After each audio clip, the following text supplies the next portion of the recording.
but I look at the Dolphins coming in, Tank.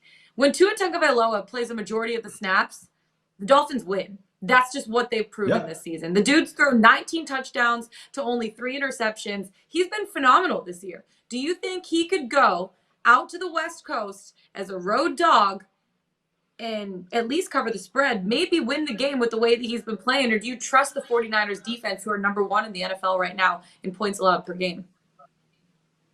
Okay, we're going to get to that. But first, I know all Let's of get it. y'all are on social media. Have you seen everything popping off on social media between these two teams? Like, this may be one of the most hyped games of the year. There are former players talking at each other on social media. The fan bases are at each other's necks, and it's only Thursday right now. That started like Monday. Like, the vibe at this game, whether you like live in person watching it or on social media tweeting about it, is going to be all the way live, and I am here for it. Now, all that being said, let's get between the X's and O's. So we have a Miami Dolphins team, as you stated. They are undefeated as long as Tua is healthy and starting. Like, the only 3 losses came when Tua wasn't playing because he was like all banged up or whatever. Like, this dude Tua is a monster. He's a machine, and Mike McDaniels has schemed up ways to get the best out of him and then to get the best out of the people around him. And when you think about his matchup against the San Francisco 49ers, I'm going to take approach just for a little bit. If you look at one of the weaknesses of the San Francisco 49ers defense, it's their lack of success against the wide receiver position. And who has like some of the most explosive, dynamic wide receivers on the planet? It's the Miami Dolphins. You got Jalen Waddle on one side, you got Tyreek Hill on the other, and he's going to be scheming up ways to get them in space and attack that Niners defense, how we accustomedly see Kyle Shanahan do with Deebo Samuel and the like. So these are going to be 2 coaches who were on the same staff together for a lot of stops, who know each other intimately. And so they're going to know the perfect ways to kind of scheme up against each other's scheme. The defenses and opposing offenses. And so I believe that this is going to be a really great chess match, but it's not going to be a chess match where I think both of these offenses get stunned. I feel like this game is going to more so play out like the Kansas City Chiefs game against the Niners earlier this year, where the Chiefs have enough weapons all over the field where they're going to be able to score some points. And I think when you see a total like this at 46.5, a lot of people think about the Niners defense. They shut down the New Orleans Saints. They shut down the offense like the Arizona Cardinals and think that's going to be able to maintain. And I feel like people are still a little bit low on Tua right now.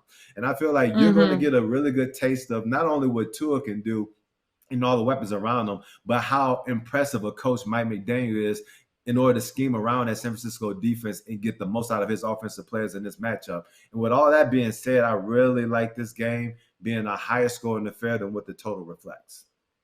Yeah, no, that's exactly, Tank. You made the point that I was going to make. Yes, the 49ers defense is great, but they were destroyed. Last time they faced a top 10 offense in the Chiefs, they gave up 44 points. And now they're staring in the face. Oh, no, did I freeze? Oh, I froze on my computer. But now they're staring in the face. Tyreek Hill, Jalen Waddle, and Tua Tagovailoa. Jared, like, do they have a chance to shut down the offense right now that is the Miami Dolphins that are rolling? Because their defense is also rolling too. But I picture this kind of being like the Chiefs game.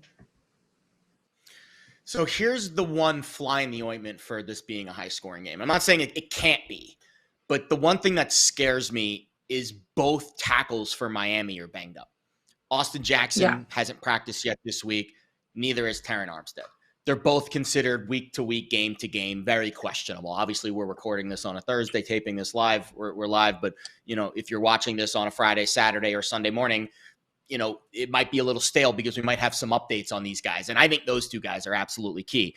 And the reason why, so when Armstead played last week, got knocked out of the game. One of them did. Armstead played last week, got knocked out of the game. His backup, Brandon Shell, came in and gave up a ton of pressures in just a handful of pass blocking snaps. So he looked very undermanned, against a bad Houston Texans defense.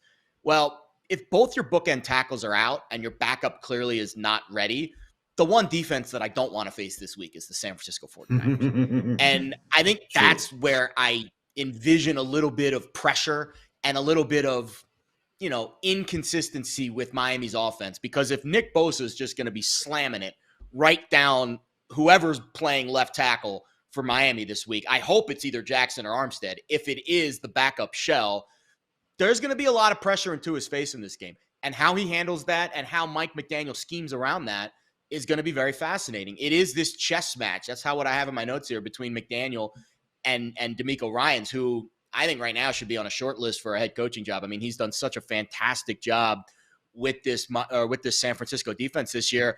And on the other side, too, Miami's done a pretty good job generating pressure since trading for Bradley Chubb. In fact, Jalen Phillips, and that's kind of what the Chubb deal has done. You bring Chubb in, and it creates the other side of the equation for Jalen Phillips, because all of a sudden Jalen Phillips goes from the top pass rusher on the team to now number 2, which means he's getting a lot more single, coverage in the blocking schemes. Well, he leads the team in pressures this year. So I could see this game actually going very much starting slow, and then maybe we get some, volatility with some explosive plays.